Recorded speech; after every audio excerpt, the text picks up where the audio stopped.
Hello, everyone. My name is Danielle Cunningham, and I am the trainer that is going to be leading you through our borderline personality disorder trainer and IDD population.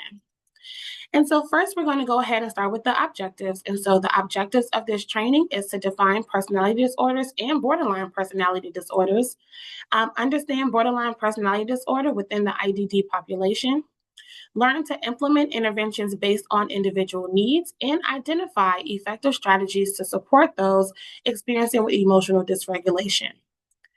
So, first, we're going to start off with defining what a personality disorder is. And so, it is a class of mental health conditions characterized by enduring maladaptive patterns of behavior and cognition. And so, symptoms include severe mood swings, impulsive behavior, and difficulty forming stable in personal relationships. And so, the typical onset of personality disorders typically occurs in adolescence to early adulthood, more so like late teens to early 20s. It is the most common period for onset or the clear emergence of those personality disorders. Now, traits may be observable in childhood to early teens, but a formal diagnosis is typically not made until the age of 18 or older unless the symptoms are severe and persistent. And some personality disorders, like borderline personality and antisocial personality disorders, tend to show behavioral signs like impulsivity, aggression, or again, those unstable relationships during those adolescence period. And so, a personality disorder is a broad category, again, of those mental health conditions. And so, they are typically grouped into three cluster subtypes. And so, those are cluster A, which is the odd eccentric. And so, that is paranoid personality disorder, schizoid personality disorder, and schizotypal personality disorder. Cluster B is more dramatic and emotional. And so, those are antisocial personality disorder, borderline personality, histrionic, and narcissistic personality disorders.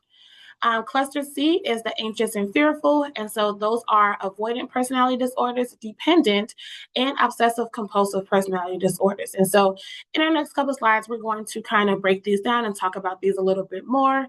And so let's go ahead and start with cluster A.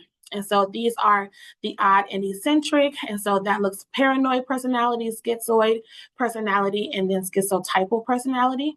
And so these clusters include personality disorders marked by social detachment, odd thinking, and unusual behavior. And so clients with these disorders often appear strange or eccentric, and they tend to have difficulty forming close relationships. And so they, again, often appear very awkward. They typically are very withdrawn or suspicious, and these behaviors may seem strange to others, but they are characterized by unusual behavior, thinking, and appearance. And so when we look at paranoid personality disorder, this can look like distrustful or suspicious, and some behaviors related to this is a resident quickly perceiving attacks on their character and then reacting very angrily.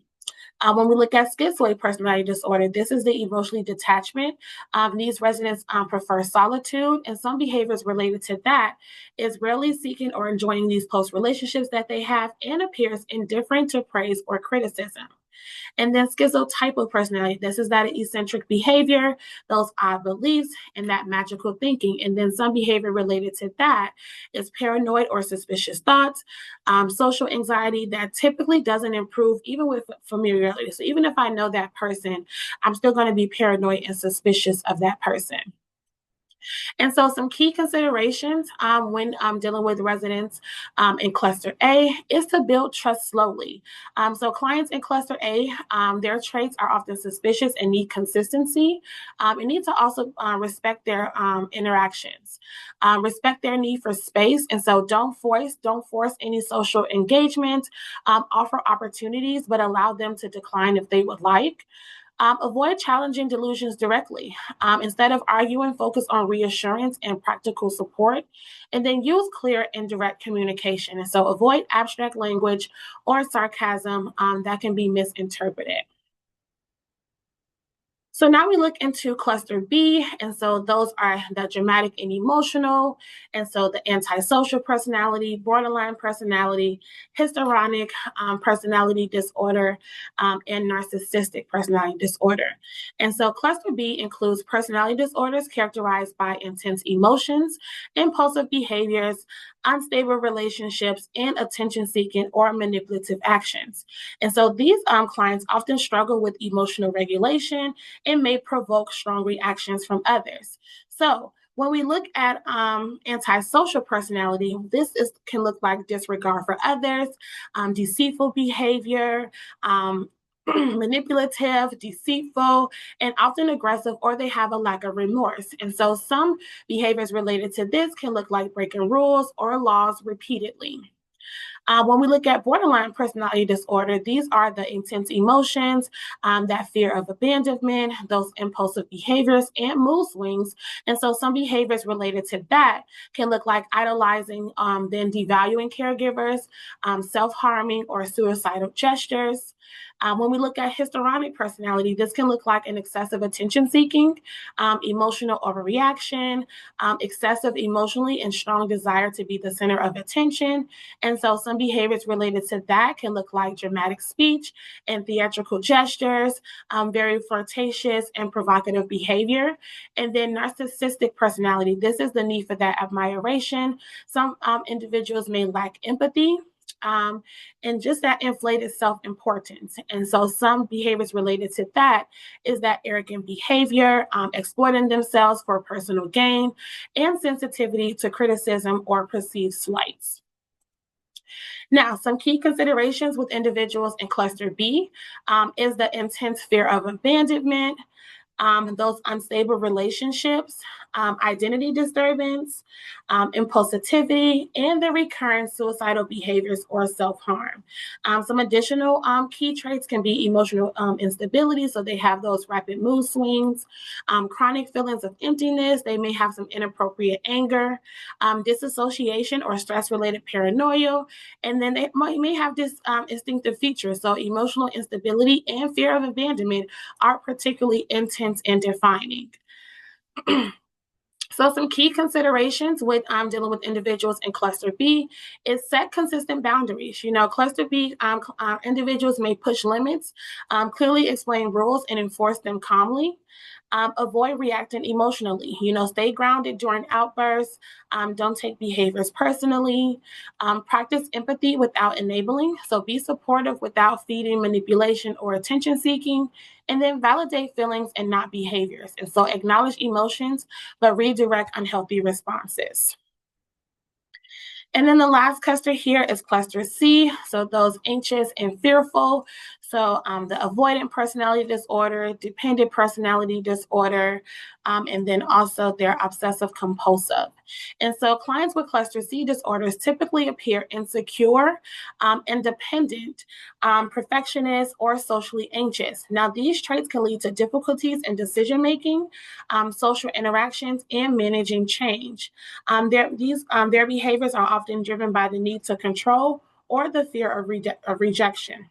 And so when we look at the personality disorders in this cluster, looking at avoidant personality, this is the fear of criticism or rejection, low self-esteem, and then that extreme social and the behaviors related to that as clients avoid work or social activities. They involve contacts with others. Clients may not or want to get involved unless certain of feeling liked or that someone likes them. And then when we look at dependent personality, these are residents that have excessive need to be taken care of. They adapt that submissive and clingy behavior. And then they sometimes have a fear of separation and abandonment. And so some behaviors can look like some behavioral traits and are having difficulty making decisions without excessive advice or reassurance. Clients avoid responsibility by allowing others to make decisions for them. And they go on to great lengths to gain support, even volunteering for unpleasant tasks. And then lastly, obsessive compulsive. And so this is not to be confused with OCD, but is the preoccupation with others. So typically individuals would struggle with flexibility. They have difficulty delegating tasks, the need for perfection. They want to control, but not the same as OCD. So some behaviors related to this is excessive deviation to work on the expense of leisure or relationships. Residents may over-concern themselves with rules or lists or schedules, very rigid about ethics, values, and routines, and very reluctant to delegate unless others do things exactly right. So just that obsessive there. And so those are the three considerations. So looking at considerations in cluster C, you want to establish a consistent routine. So predictability reduces anxiety. So use schedules, use visual cues when possible, prepare your clients in advance for any changes. Use gentle encouragement, offer praise for efforts, not just results. Reinforce small steps towards independence and be patient. Their progression or progress may be slow. Avoid harsh criticism and confrontation. Even mild corrections may feel overwhelming. Frame feedback very supportive, non-judgmental. Focus on the behavior and not the person. So you want to avoid, you always mess this up, and then let's try another way that may make this easier for you. And then foster safe, supportive relationships. So build trust through active listening, offer one-on-one checks for reassurance, avoid pushing too quickly into social situations. And so for some clients in the avoidant personality disorder, you want to also respect their boundaries, but invite them without pressure. So those are our three clusters there. So now let's go into talking about what borderline personality disorder is. And so personality disorder is an umbrella term, while borderline personality disorder is one specific condition under that umbrella within its own distinct symptoms. So borderline personality is a mental health disorder characterized by a pervasive pattern of emotional instability, intense interpersonal relationships, fear of abandonment, impulsivity, and unstable image. And so individuals with borderline personality disorder often have trouble regulating their own emotions and exhibit behaviors like self-harm, substance abuse, and those intense mood swings. Now, individuals often experience those intense emotions that can feel very overwhelming. It can be challenging for them to return to a more balanced emotional state after a trigger. And so this emotional dysregulation can lead to sudden and dramatic mood swings, which can be confusing for both the individual and those around them. And so the intensity of these emotional shifts may not always be connected to the situation at hand, which can also make it harder for others to understand their response. So often, individuals with borderline personality disorder may feel like they are on an emotional roller coaster with highs and lows that come very unexpectedly. Now, the emotional instability that individuals with borderline personality experience often significantly impacts their relationships. So, since emotions can feel so intense and difficult to regulate, even with small triggers, they can be very hypertensive to perceive slights or abandonment. And then those reactions can sometimes feel disappropriate to the situation. Now, those diagnosed with borderline personality disorder typically struggle with distorted sense of self. Um, they have difficulty regulating their emotions, and then they lose control of those emotions. And so a distorted sense of self and difficulty regulating those emotions are essential features of borderline personality disorder and can profoundly affect various aspects of an individual's life. So again, looking at the struggle with that sense of distorted self. So for individuals with borderline personality disorder, their sense of identity can often feel unstable or fragmented. They may manifest as shifting self-image. An individual may feel unsure of who they are, maybe what they want, or even what they believe in. And so this can lead to those frequent changes in goals, values, and then even can lead, even in those friendships, and even in their self-perception of themselves. The feeling of emptiness. Many individuals with borderline personality disorders report feeling a profound sense of emptiness or a lack of identity. This can lead to the efforts to fill the void in those specific relationships, substances, or impulse behaviors. And then the loss of those control of those emotions. So those self-criticism. This distorted self-view can make the person be very critical of themselves, feeling unworthy or broken, which can affect their self-esteem and contribute to the cycle of self-doubt. Now, some key considerations of borderline personality disorder is the intense feelings of inadequacy. And so, individuals with borderline personality disorder often experience intense feelings of inadequacy, which can have a deep and lasting impact on their sense of self and their ability to function in daily life. These feelings are often marked by a persistent belief that they are not good enough, they're incapable, or they are unworthy, leading to those negative self image and then self doubt. Looking at the chronic emptiness. Chronic emptiness is another core feature of borderline personality disorder, and it plays a significant role in how individuals experience their emotions and navigate their lives. This persistent sense of feeling of emptiness, hollow, or just feeling unfulfilled can be incredibly painful and confusing for someone with borderline personality disorder. They have dependency on others. Isn't this is another significant trait? It often manifests as a strong need for validation and approval from others. This dependency can create challenges in relationships and personal functioning, as individuals with borderline personality disorder may struggle to feel secure or worthy without constant reassurance from those around them. And then difficulty expressing anger.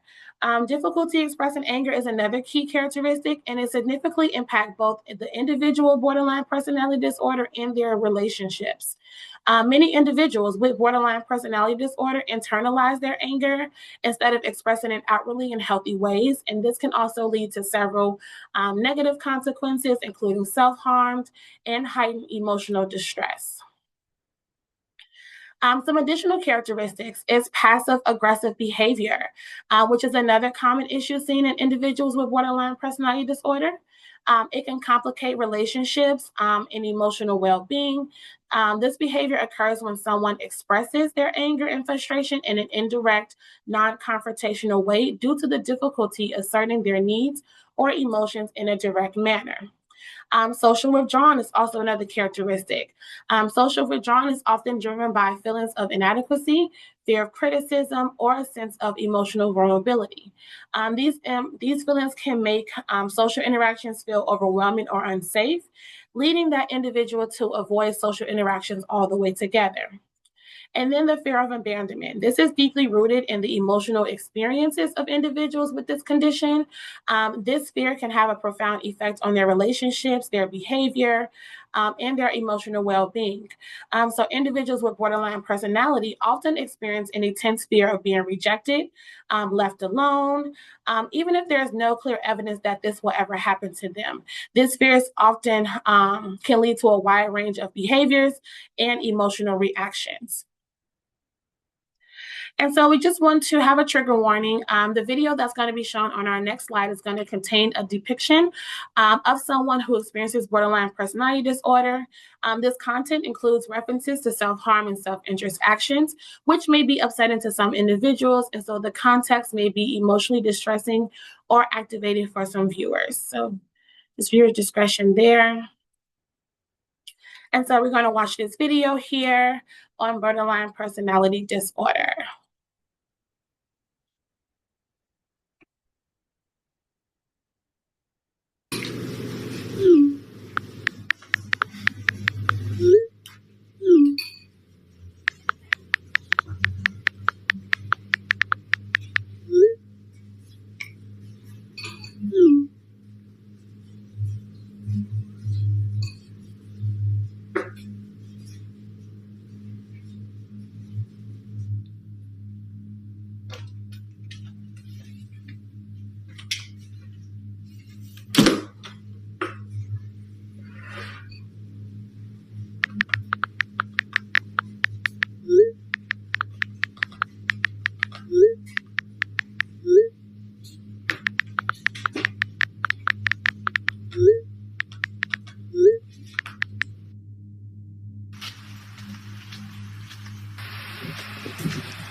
Alrighty.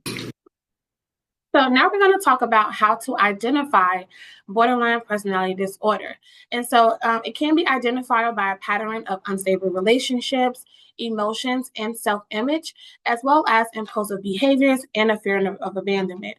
It is crucial to understand that a definitive diagnosis requires a thorough assessment by a mental health professional and not just self-identification. So, individuals with borderline personality disorder may experience strong positive feelings towards others, followed by intense anger or devaluation, often shifting quickly between extremes. Now, this is a defense mechanism called splitting, where individuals see others in black and white terms, meaning all good or all bad, with little room for nuance. And so nuance refers to a subtle differences or variations in meaning, expression, and appearance. So it's about recognizing the fine details of subtle shades that add richness and complexity to something. So think of it as a difference between saying sad versus saying mournfully. And so the nuance is in the depth of the emotion. Now, this plays out in relationships in three different phases. And so you have the ideation phase, you have the trigger event, and then you have the devaluation phase. Now, in the beginning of these relationships, whether it is a romantic relationship, a friendship, for individuals with borderline personality disorder, it starts with the ideation phase. And so in this phase, the individual sees their partner as perfect, safe, and deeply understanding. They may feel almost euphoric closeness, believing that they found someone who would never leave them or hurt them. And this is also a defense mechanism to avoid the feeling of abandonment and pain. Now, the trigger event, this can be very small, as in a delayed text, a change in tone. This is where the deep fear of abandonment and unworthiness feelings begin to show. And then you have the last phase, the devaluation phase. And so the partner, the friend, or etc., may suddenly be seen as cruel, untrustworthy, or disinterested. This is always based on facts, but the intense emotion is the reaction to the trigger.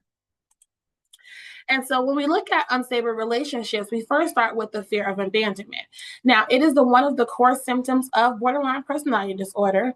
It is not just a dislike of being alone. It can feel life-threatening or overwhelmingly distressing, even if the perceived abandonment is minor or not attended in that way.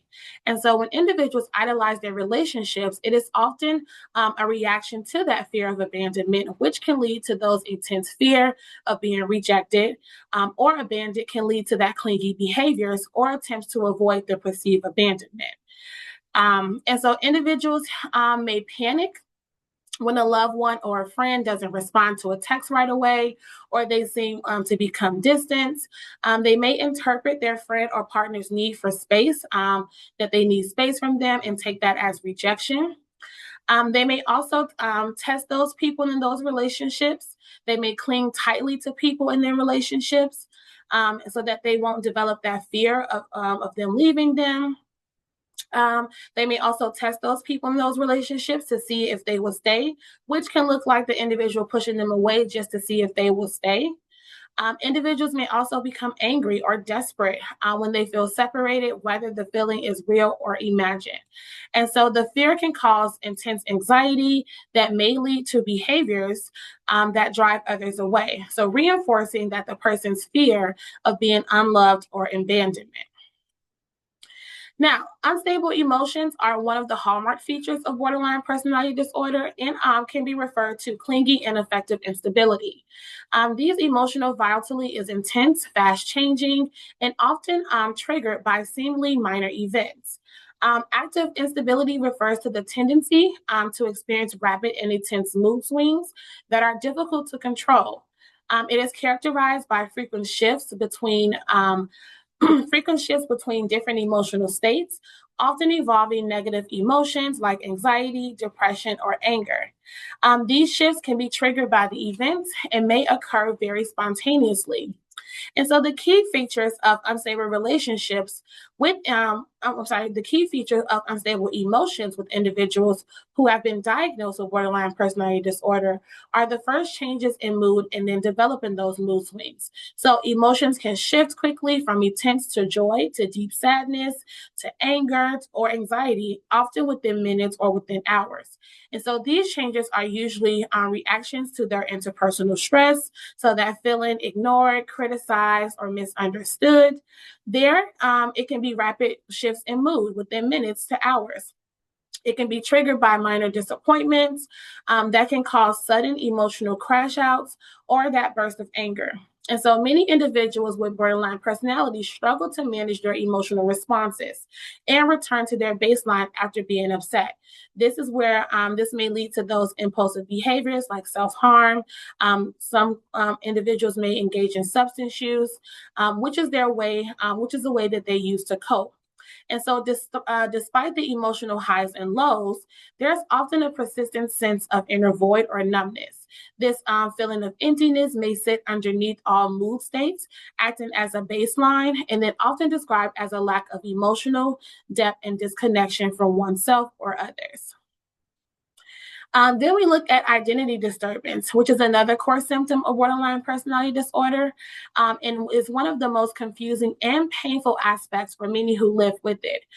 It involves a fragmented or unstable sense of who you are.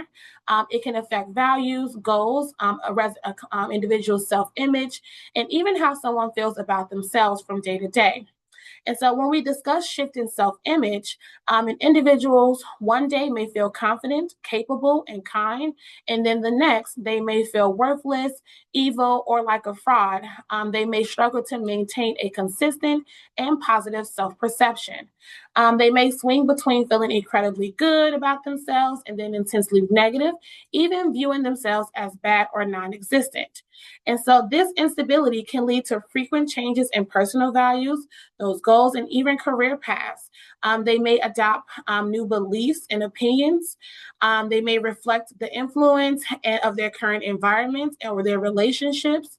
And so, an individual with borderline personality disorder may also want to switch their career paths, their political reviews, their political views, their life goals can quickly change very dramatically. And so, they may also mirror others by adopting their personality, their hobbies, or opinions of other people that they admire that are very close to them. And so just having that difficulty with maintaining a consistent self-concept. And so now we're going to go into understanding borderline personality within the context of intellectual and developmental disabilities. Now, understanding borderline personality within the context of IDD requires a careful consideration of how both conditions interact and affect individuals' behavior, their emotional dysregulation, and overall functioning. And so, while intellectual disabilities may be developmental disabilities, not all developmental disabilities are intellectual disabilities. So now we're going to go into discussing the difference between IDD and IDD, and also compare and contrast between IDD and borderline personality. So looking at intellectual developmental disabilities, IDD, it refers to a group of conditions that involve impairments in intellectual functioning and adaptive behaviors that emerge during the developmental period, usually before the age of 18. And so it is an umbrella term encompassing both intellectual disabilities, ID, and developmental disabilities, DD. And so learning, and so when we look at the reasons and the problems in the intellectual functioning, this can also be called intelligence, refers to general mental capacity such as learning, reasoning, and problem solving. When referring to reasoning and problem solving that affects an individual's intellectual functioning, this refers to difficulty understanding cause and effect and trouble figuring out solutions to everyday problems or adjusting to new situations. Individuals are a little slower at grasping new learning concepts or academic skills, or may need repeated instructions or hands-on learning methods. Now, in the context of abstract thinking, this refers to the struggles with concepts like time, money, or abstract language. And so, for example, like metaphors or sarcasm. Individuals may have difficulty assessing risk and making informed choices. They can be more vulnerable to manipulation in unsafe situations. And so memory often includes the lack of short-term memory, which can affect multi-step instructions or recalling new information. Now, adaptive behaviors is a collection of conceptual, social, and practical skills that are learned and performed by people in everyday lives. And so, adaptive behavior refers to practical, everyday skills that people need to function and meet the demands of life. It includes the ability to live independently or semi independently, communicate effectively, build and maintain relationships, take care of personal needs, and make responsible decisions. So, looking at conceptual skills, in adaptive behavior can refer to language, literacy, again, like money, time, and number concepts, and self direction. Social skills can include interpersonal skills, social responsibility, self-esteem, um, social problem solving, and the ability to follow rules and obey laws and avoid being victimized. And then practical skills include activities of daily living like personal care, occupational skills, healthcare, travel and transportation, schedules and routines, safety, the use of money, the use of a telephone. So all these standardized tests can determine limitations in adaptive behavior. Now, what are developmental disabilities? Developmental disabilities are a broad category of chronic conditions. So it is a result from mental or physical impairments. They present before adulthood, and it usually lasts throughout a personal life. Now, these disabilities can impact various areas of development, including physical, cognitive, learning, language, and behavior. Now, according to a 2019 study published by the American Academy of Pediatrics, the most common developmental disabilities found in children today are autism, cerebral palsy, ADHD, and just learning disabilities. So, looking at autism, this affects social interaction, communication, and behavior, ranging from mild to severe and typically diagnosed in childhood. Cerebral palsy is a group of disorders affecting movement, muscle tone, or posture caused by brain damage before or during birth, may be accompanied by intellectual or sensory impairments. ADHD, attention deficit hyperactivity disorder. This is characterized by inattention, hyperactivity, and impulsivity, not always classified as a developmental disability legally, but it is often considered one in the educational or medical context. And then learning disabilities, for example, like dyslexia. Affects the ability to read, write, or do math. Intelligence is typically average or above, but specific areas of learning are impaired. And so some additional common DD are seizure disorders, hearing loss, blindness, or speech impairments. Now, intellectual disability is a subcategory of developmental disability. And so, what is the difference between the two?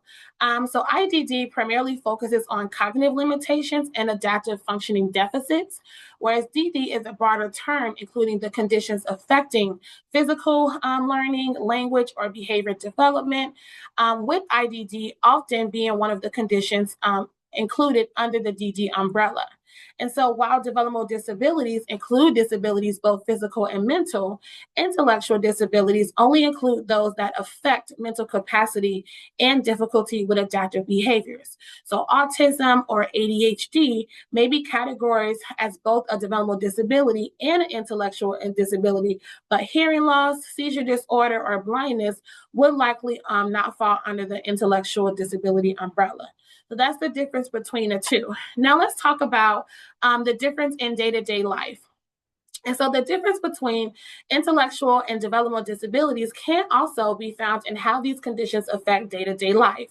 Now, those who experience developmental disabilities without intellectual disabilities, like those with some seizure disorders, blindness, or hearing loss, may be able to use medical support to go on live independently with minimal daily support.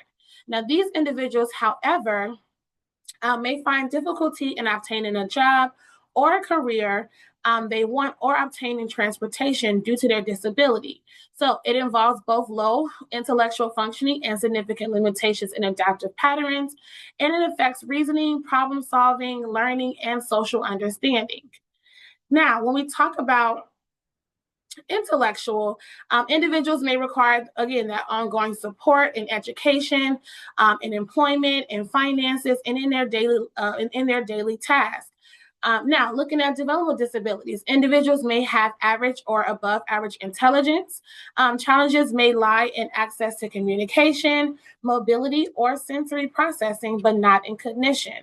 So, conditions like epilepsy, autism, in some cases, blindness, or hearing all falls here under developmental disability.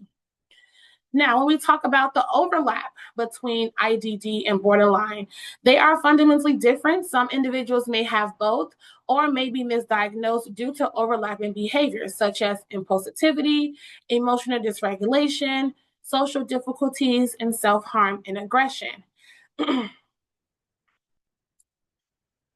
So now let's look at understanding that overlap between borderline personality and IDD. Again, this is going to require an integrated approach that requires that recognizes the complexity of emotional dysregulation, impulsivity, and social challenges in both conditions. So while there is an overlap of symptoms such as emotional instability, impulsivity, and relationship difficulties, it is essential to assess whether behaviors are stemming from developmental limitations or emotional dysregulation due to borderline personality disorder. So, looking at the overlap in IDD, emotional and behavioral challenges are often the results of cognitive and developmental limitations, which may affect an individual's ability to understand or express their emotions appropriately. So, for instance, a person with IDD may struggle with communication, frustration, tolerance, and social interactions. But in borderline personality disorder, emotional dysregulation and impulsivity are often more emotionally driven or linked to past trauma and interpersonal difficulties, leading to extreme emotional reactions and destructive behaviors that are difficult to control and manage.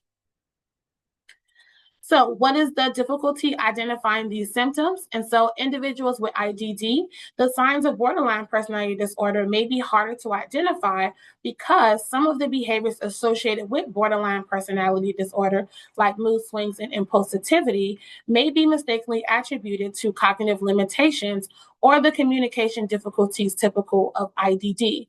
So, for example, a person with an intellectual disability might display outbursts of anger or aggression, which can be mistaken for typical behavior associated with their developmental challenges, rather than a symptom of emotional instability and borderline personality disorder.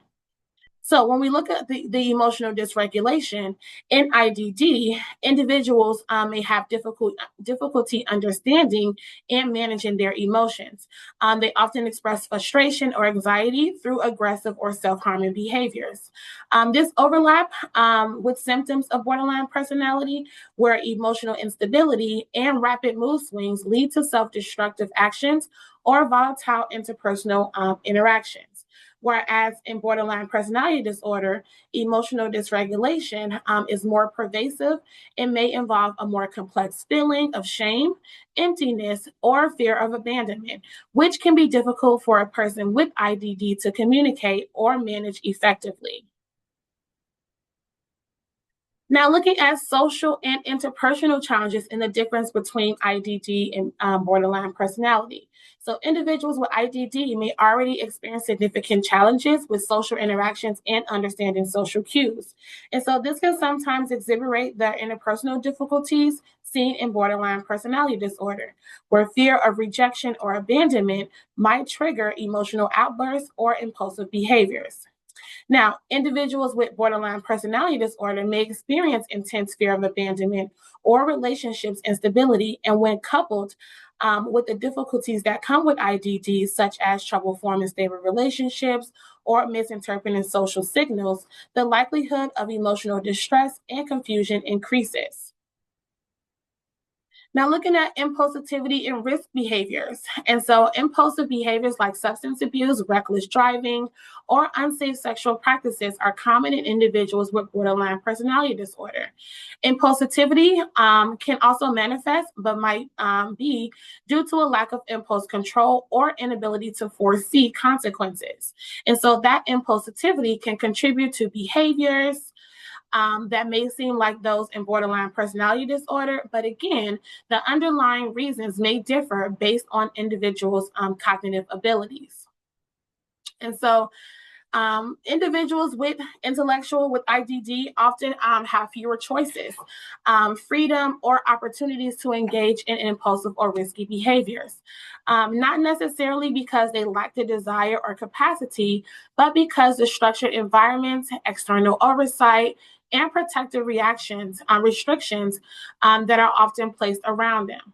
So many individuals with IDD in group homes, supported living arrangements, or with family where routines are monitored. Staff, caregivers, or family members may restrict access to situations where impulse behaviors could occur, like dating, traveling unsupervised, or having some unsupervised online activity. Some adults with IDD are under legal guardianship, meaning another person has a decision to has decision-making authority, reducing that individual's autonomy over their health, finances, or living choices. Or for some individuals with IDD, they may face barriers to transportation, have fewer job opportunities, and social isolation, all of which reduce exposure to typical adult risk like substance use, romantic relationships, or financial missteps. So, when working with individuals who have both intellectual developmental disabilities and may exhibit behaviors consistent with borderline personality disorder, it is essential to tailor interventions based on personal unique needs. Interventions should address both their cognitive limitations and emotional dysregulation while respecting the developmental stage and abilities. So, let's talk about how we can support our clients based on their needs. So first, here's going to be adapting interventions. Adapting interventions for individuals with personality disorders who also have intellectual disabilities require tailoring strategies to their cognitive, emotional, and social capacities. So simplify language and concepts. Clients with IDD often struggle with abstract thinking or complex language. So how to address this? Use clear, concrete language, break down concept into smaller, manageable steps, and avoid jargon or clinical terms unless explained simply. So an example, very vague here, try to calm down, but clear and concrete can look like, let's go into a quiet room for 10 minutes. So you can also use visual supports and repetition. So visual aids and repetition help reinforce learning and understanding. And so how to adjust, use pictures, diagrams, or social stories to illustrate ideas. Repeat key ideas regularly in different formats. So whether it's verbal, written, or visual. Use role play or modeling to demonstrate these behaviors. And so staff should also emphasize routines and structure. Predictability helps reduce anxiety and emotional reactivity. So using visual schedules or checklists and clearly outlining session goals and expectations will be helpful. Focus on social skills and interpersonal relationships.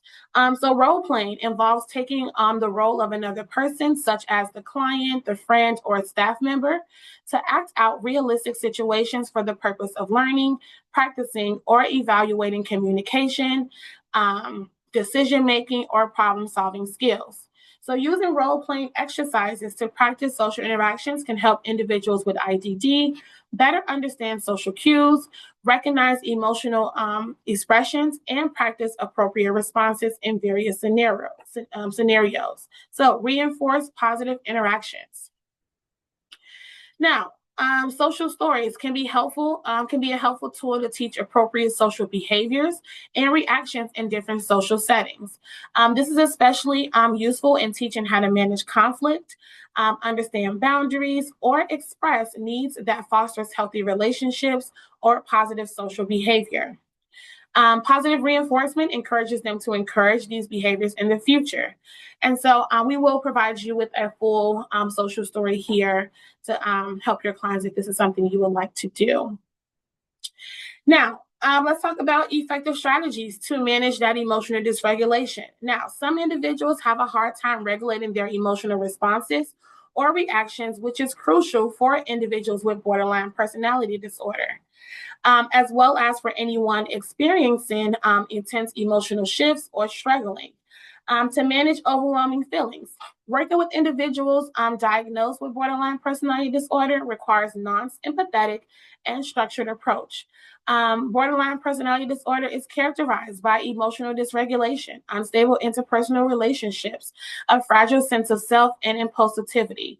And so, in our next couple of slides, we're going to discuss some effective strategies that can help manage emotional dysregulation, enhance emotional stability, and promote healthier emotional responses. So, looking at emotional validation. Emotional validation involves recognizing and accepting their feelings as legitimate, even if it seems extreme or difficult to handle. Validating your emotions doesn't mean individuals act on them impulsively, but rather acknowledging their presence and understanding that they are real. And so, how to practice this? When feeling overwhelmed, have your individuals acknowledge their emotions. I'm feeling angry right now. It's okay to feel this way. Reframe the emotion. This is anger is telling me something about how I feel or how I feel treated or misunderstood. And it is okay, but I don't need to act on it. And then, help them practice self-compassion. Remind your individuals that emotions are natural and a part of being human. You are not weak for feeling deeply. Another way is mindfulness techniques. Mindfulness is the practice of being fully present in the moment without judgment. It can help reduce impulsivity and emotional reactivity, allowing individuals to observe their emotions without becoming overwhelmed. So, some 12 ways to practice mindfulness is take a mindful break. Practice some breathing techniques, check in with your emotions, use the senses to observe an object, take a mindful walk, recite positive affirmations, spend time writing in a journal, mindfully listen to music, practice yoga or stretch, draw or color or doodle, read guided imagery for relaxation, and spend some extra time outside. So 12 ways to practice mindfulness. Some additional strategies are self-soothing techniques. So engage in a comforting physical sensation like wrapping yourself in a warm blanket, taking a warm bath, or holding a soft object can provide comfort and reduce emotional distress. Soothing sounds are also helpful. Soothing sounds are also helpful, including listening to calming music, nature sounds, guided relaxation exercises to help reduce that stress. And then progressive muscle relaxation, PMR. This is a technique where you tense and release each different muscle group in your body. It can help release that built up tension and bring awareness to areas of physical discomfort associated with emotional stress. So you'll have your individuals tense each muscle group, whether that is their feet, their legs, their abdomen, their hands, their arms, their shoulders, their neck, their face for about 5 to 10 seconds, and then release. They'll focus on the feeling of relaxation, and then after releasing that tension in each muscle group, it can help. This can help ease that emotional and physical tension. And so, in our next slide, we're going to actually practice this. We're going to practice progressive muscle relaxation.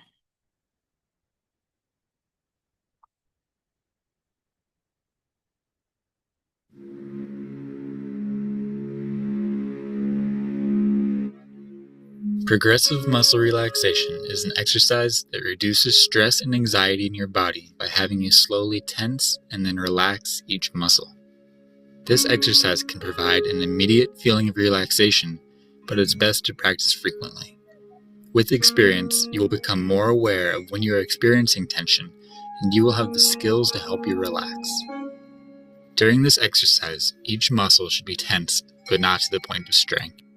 If you have any injuries or pain, you can skip the affected area.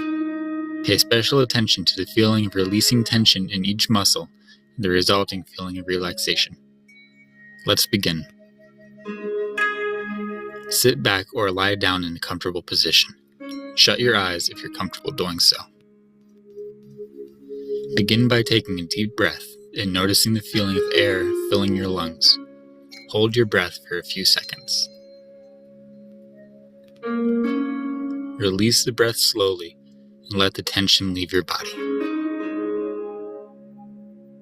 Take in another deep breath and hold it.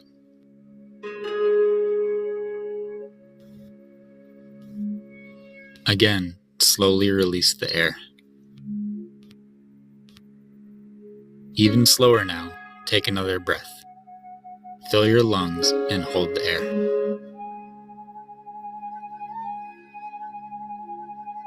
Slowly release the breath and imagine the feeling of tension leaving your body.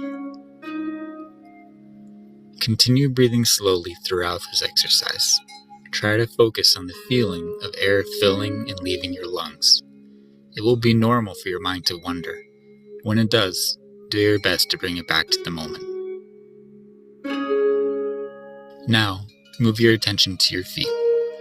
Begin to tense your feet by curling your toes in the arch of your foot. Hold on to the tension and notice what it feels like.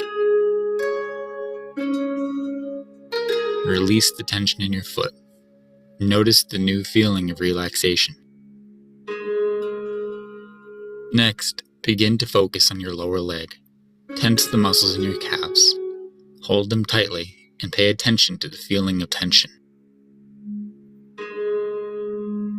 Release the tension from your lower legs. Again, notice the feeling of relaxation.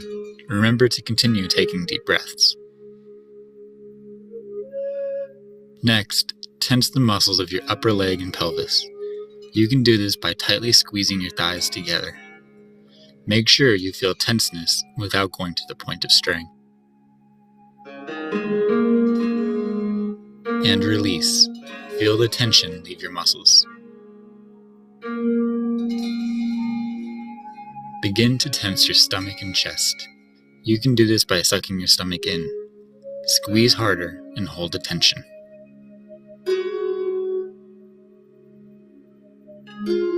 Release the tension. Allow your body to go limp. Let yourself notice the feeling of relaxation. Continue taking deep breaths. Breathe in slowly, noticing the air fill your lungs, and hold it. Release the air slowly. Feel it leaving your lungs. Next, tense the muscles in your back by bringing your shoulders together behind you. Hold them tightly. Tense them as hard as you can without straining, and keep holding. Release the tension from your back. Feel the tension slowly leaving your body, and the new feeling of relaxation taking its place. Notice how different your body feels when you allow it to relax. Tense your arms all the way from your hands to your shoulders. Make a fist and squeeze all the way up your arm. Hold it. Release the tension from your arms and shoulders. Notice the feeling of relaxation in your fingers, hands, arms, and shoulders. Notice how your arms feel limp and at ease. Move up to your neck and your head. Tense your face and your neck by distorting the muscles around your eyes and mouth. Release the tension. Again, notice the new feeling of relaxation. Finally, tense your entire body. Your feet, legs, stomach, chest, arms, head, and neck. Tense harder without straining. Hold on to the tension. Now release. Allow your whole body to go limp. Pay attention to the feeling of relaxation and how different it is from the feeling of tension. Continue taking deep breaths.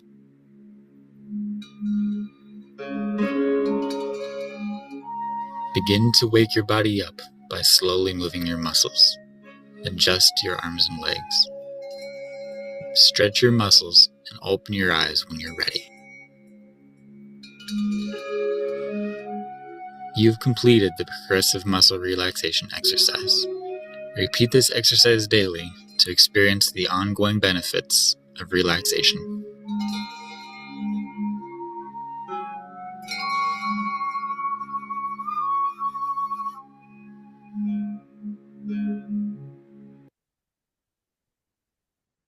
All right, so a really helpful exercise to help release that tension in your body.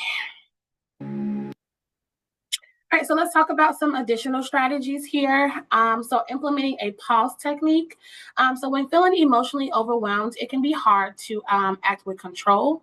So pausing before reacting can provide the space needed to choose a more balanced and healthy response, like the stop practice. This allows your individuals to recognize when they are feeling triggered and pause before responding. And then having a set of strategies that individuals can quickly access during emotional distress can prevent them from going stuck in overwhelming feelings. So this can be their coping skills toolbox that they can refer to when they feel triggered. So this is the stop practice. So creating a space to come down from a worried mind and back into a present moment has been shown to be enormously helpful to individuals. And so when we are in a firmer grasp, and we can grasp all of our options and resources that often make us feel better. So the stop practice is stop. So stop what you're doing, put things down for a while. So pause, set it down, look away, disengage. T is take a breath, feel the full cycle of breathing in the body. So breathe normally and naturally and follow your breath coming in and out of your nose. O is observe. So first body sensations, then other thoughts and emotions. Be curious. And so observe your thoughts, feelings, and emotions. You can reflect on what it is that your mind, what is on your mind, and notice that your thoughts are not facts and they are not permanent. And then P is proceed. What feels like a next wise step. And so proceed with something that will support you or support your individual in that moment, whether it is talking to a friend or just rubbing your shoulders. Some really helpful tips there. So now we're going to go into some tips to manage emotions and maintain professionalism while working with individuals with borderline personality disorder. And so managing emotions and maintaining professionalism while working with individuals who have borderline personality disorder can be challenging due to the intense emotional dynamics that often characterize these relationships. So however, with the right strategy, staff can protect their own well-being and support individuals effectively. So some tips, stay consistent and predictable. Staff should stick to routines and maintain professional boundaries. Consistency helps individuals feel secure and reduces perceived abandonment. Remain calm and non-reactive. Avoid reacting emotionally to intense behaviors. We should respond with calm, steady support that helps de-escalate the situation and not escalate the situation.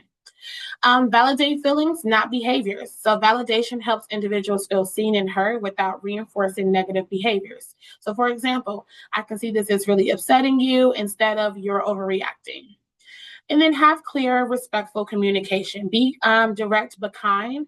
Avoid sarcasm and vague language. And clarify what support you can offer and what your boundaries are. The biggest thing is don't take it personal. With working with individuals diagnosed with borderline personality disorder, it is common for staff or the caregiver to feel emotionally affected by the intense behaviors. Individuals with borderline personality disorder are not intentionally malicious. Their behaviors are often expressions of intense emotional pain, fear of abandonment, and difficulty regulating those emotions. So practice emotional detachment with compassion, also known as professional detachment. This doesn't mean that you're giving your individuals the cold shoulder. It just means that you're maintaining boundaries while still being kind and consistent. Individuals with borderline personality can become resistant with staff and disengage from services when they feel unsupported, invalidated, or misunderstood. And so their reactions are often intense and deeply rooted in fear of abandonment and emotional sensitivity. So this is easier said than done. As staff realize their clients' behaviors are a symptom of their diagnosis, this becomes easier over time. So again, We don't want to take these things personal. Build a therapeutic relationship. When establishing trust in individuals with borderline personality disorder, they often struggle with trust due to fears of abandonment. But individuals with IDD may also find it hard to connect emotionally due to their cognitive challenges. So, establishing a safe, supportive relationship is key to an effective intervention. Be consistent with their interactions, expectations, and boundaries. Predictability in relationships helps reduce anxiety and emotional instability. And use simple, direct language that matches their cognitive level. Individuals with IDD may struggle to understand complex or abstract concepts. So use concrete terms when discussing emotions or behaviors. Build a therapeutic relationship. Set clear, consistent boundaries. Be predictable and professional, not overly personal or emotional reactive. Boundaries protect both the staff and individual by providing structure and safety. So don't make promises to clients which you cannot keep. Show up on time for sessions or your shift. Give notice if possible or needing to reschedule, or if you're going to be late. Make sure it is clear and professional, and make sure that these are relationships, not friendships, between you and your client. Managing emotions while working with individuals with borderline personality disorder. Educate yourself about the disorder. Emotional dysregulation, fear of abandonment, and splitting, viewing others as all good and all bad, are common traits. So, understanding behaviors as symptoms and not personal attacks can help reduce emotional reactivity. So, take this training as a great first steps towards understanding borderline personality within the context of IDD, but consider further trainings on your client-specific diagnosis, and be sure to read their assessments and evals to give yourself a good idea. Use reflective practice. Reflective practice is a process of consciously and intentionally thinking about one's actions, experiences, and the broader context of one's work to learn from them and improve. It involves identifying what happened, understanding one's role, and considering the implications for further actions. This continuous process of self assessment and learning is crucial for professional development and personal growth. Practice emotional dysregulation. Emotional dysregulation helps staff stay calm and centered during emotionally charged interactions, and models these skills for clients. So this can look like deep breathing, doing some grounding exercises, some mindfulness meditation, or that progressive muscle relaxation. Compartmentalize effectively. View work as a role you step into and out of. Staff should have a clear on and off switch. Engage in self-care rituals before and after work for mentally transition, and avoid taking work home emotionally and mentally. This allows the staff to deal with work at work and professional concerns outside of work. And so, in conclusion, borderline personality disorder is a serious mental health condition rooted in emotional pain, fear, and instability. It is not a character flaw or an intentional behavior. So, empathy, clear boundaries, and structured support are key to helping your individuals with their borderline personality disorder.